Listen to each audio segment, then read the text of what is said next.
Toto obchodzenie poľov organizovalo Žito Srbiji s pomocou FAO i EBRD i zo s tým ustanovený stan žitoh i potencijal u urožajoch.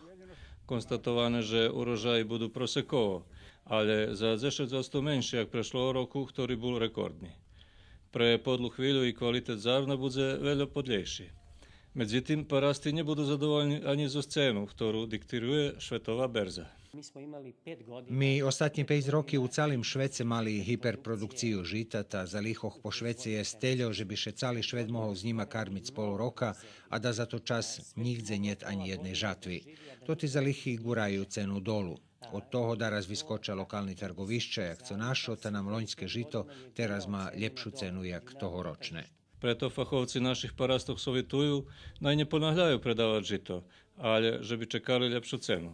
Međutim, ani to sovjet nie celkom sigurni, boše už slučovalo, že cena posle lagerovania znala i spadnúc.